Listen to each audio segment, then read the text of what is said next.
बुढ़ापे में क्या होता है जानते हो? शक्ति कम होती है पर एक चीज ज्यादा होती है। बताओ क्या? बताओ बुढ़ापे में ज्यादा क्या होता है? आप बताओ। है? हाँ, बुढ़ापे में ज्यादा होता है अनुभव और जवानी में ज्यादा होती है शक्ति। बुढ़ापे में शक्ति कम है पर अनुभव ज्यादा है। बात सही है कि गलत है? इसलिए जवानी को कहते हैं अंधी और बुढ़ापे को कहते हैं लंगड़ा। बुढ़ापा क्या होता है? बुढ़ापा लंगड़ा होता है। बूढ़ा आदमी कहां चल पाता? ठीक से पकड़ के चलना पड़ता है, लाठी आ जाती है, बौकर आ जाता है। लेकिन वो भले चल नहीं पा रहा है पर उसका ज्ञान आपके 25-50 साल, 30 साल, 40 साल के लोगों से कई गुना ज्यादा है। तो जवानी है अंधी और बुढ़ापा है एक जंगल में लगी आग, एक गांव में लगी आग, सारे लोग गए भाग, पर दो लोग जलने को मजबूर थे। एक अंधा उस आग में जलने के लिए मजबूर था। अंधा जाए कहां, उसे रास्ते नजर नहीं आया। और दूसरा लंगड़ा जा तो सकता था लेकिन कहां जाए, वो बेचारा आग उसकी ओर भागी चली आई और वो दोनों लोग मरने के लिए मजबूर हो गए। कौन कौन मजबूर हो गए आग में जलने के लिए? अंधा और। अब आप मुझे बताओ कि ये लोग आग से बच सकते हैं कि नहीं? अंधा और लंगड़ा कैसे हो जाए? बता, कैसे करें कि ये दोनों बच जाएं? अंधा भी बच जाए और लंगड़ा भी। क्या करें? बिल्कुल सही कहा आपने कि जो अंधा है, जवानी क्या होती है? अंधी। तो आंख नहीं है पर पांव तो है। और बुढ़ापा होता है तो जवान क्या करे? बूढ़े को बिठाए अपने कंधे पर, तो आंख हो जाएगी बूढ़े की और पांव हो जाएंगे जवान के, तो दोनों आग से बच गए। यही आग इस समाज में लगी है कुसंग की, कुविचारों की, क्रोध की, लोभ की, मोह की अग्नि में सारा संसार जलने को तैयार है। बचना चाहते हो तो कैसे बचें? अंधे लोग नहीं बच पा रहे हैं क्योंकि अंधे भी इस आग में जल रहे हैं। अंधे जल रहे हैं ना, क्रोध की आग में, सुसाइड की आग में, लिविन की आग में। और बूढ़े भी जलने के लिए मजबूर हैं। बूढ़े लोग वृद्धाश्रम में खदेड़े जा रहे हैं। बूढ़े भी अपमान का शिकार होते चले जा रहे हैं, अवहेलनाएं होती चली जा रही हैं। दोनों आज की समाज की लगी आग में दोनों जलने के लिए, जवानी भी जल रही है और बुढ़ापा भी। यदि दोनों को बचाना है तो दोनों को एक दूसरे का साथ देना पड़ेगा। कैसे?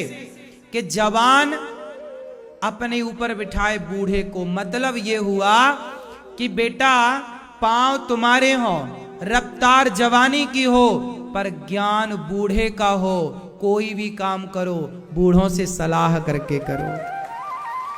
कोई भी निर्णय लो, ज्ञान किसका हो? बूढ़े के पास पांव नहीं है पर बूढ़े के पास दिमाग है। आपके पास पांव है पर दिमाग नहीं है। जवानी में दिमाग कम है पर चाल अच्छी है जवानी की। तो चाल जवानी की चाहिए, चाल अच्छी हो, पर ज्ञान किसका हो? बुढ़ापे का। क्यों जी? बात सही है। यदि दोनों एक दूसरे, आजकल क्या हुआ कि जवानों ने बूढ़ों का कर दिया अपमान। आजकल बूढ़े को कोई नहीं रखता, बूढ़ों को भेज देते हैं वृद्धाश्रम। जवान जवान घर पे हैं।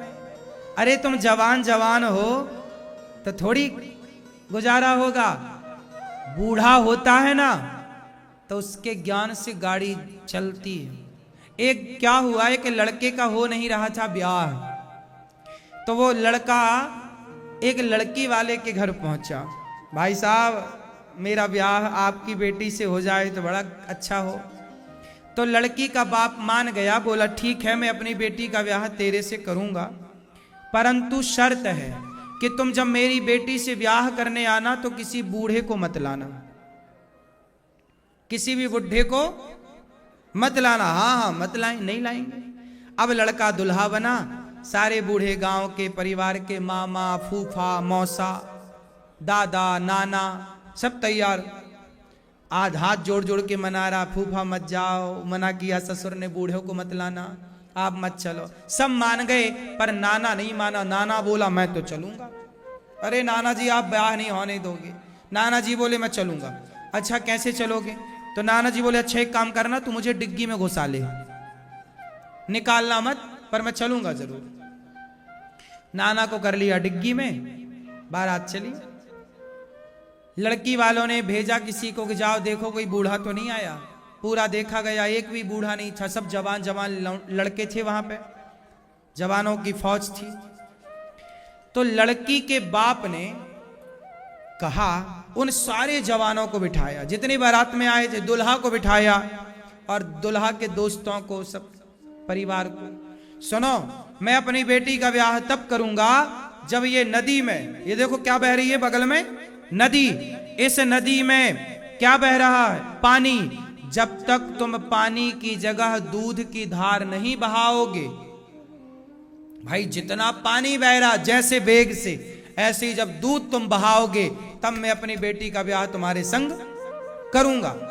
अब लड़का बोला हे भगवान इतना दूध कहां से लाएं कि नदी में पानी की जगह दूध बहे।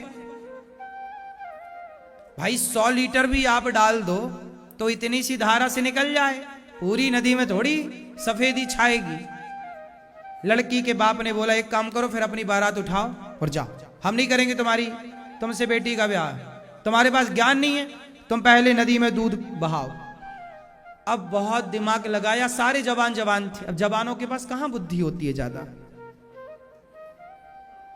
जवानी में बुद्धि कहां काम करती? जवानी में तो केवल खाओ पियो मौज करो दिखता है। क्या दिखता है जवानी में? खाओ पियो और मौज करो। मौज भी क्या, लिव इन कोई मौज कहते हैं ये लोग। तो लड़के बारात वापस जाने लगी, चलो भैया बारात चले। अब जब बारात वापस जाने लगी तो लड़का बोला अब नाना जी को निकाल लो डिग्गी से। अब जब हो ही नहीं रहा तो काहे डिग्गी में बैठे, आगे बैठ के चले सीट पे। नाना जी को निकाला। नाना जी बोले कहाँ दुल्हन, हमें दर्शन कराओ बहू के। अरे काय की दुल्हन, काय का ब्याह है। वो ससुर जी फैल गए, बोले शादी नहीं करेंगे तुमसे। नाना जी बोले क्या हुआ?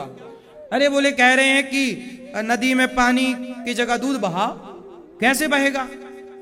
नाना जी बोले बस इतनी सी बात, इतनी सी बात के लिए तुम शादी तोड़ के जा रहे हो? चलो जाओ कह दो लड़की के बाप से कि हमने दूध की व्यवस्था कर ली है, तुम बस नदी को खाली कराओ जल्दी।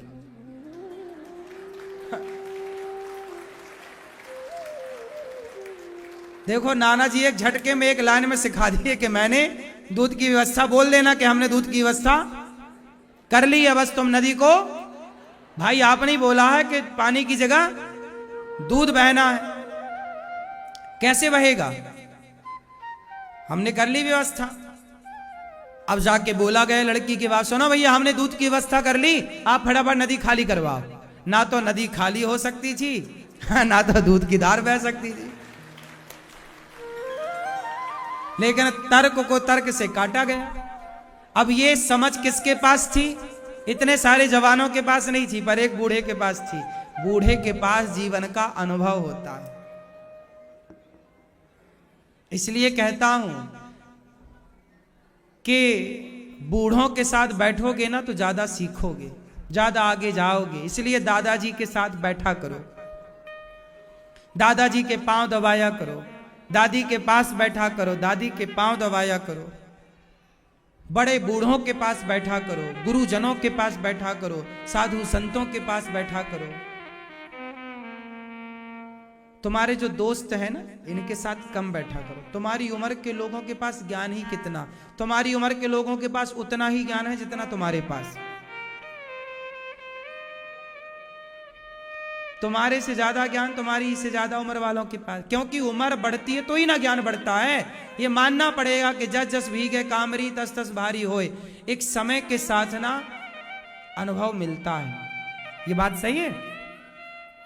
ये बात अलग है कि कुछ लोग समाज में ऐसे भी हैं कि उम्र ज्यादा है पर ज्ञान कम है, लेकिन बहुत जगह देखा जाता है यदि आप समझदार हैं, अच्छे हैं, तो कम समय में आप ज्यादा ज्ञान को हासिल कर सकते हैं। स्वामी विवेकानंद जी बहुत कम समय पर उन्होंने बहुत बड़े ज्ञान को प्राप्त कर लिया।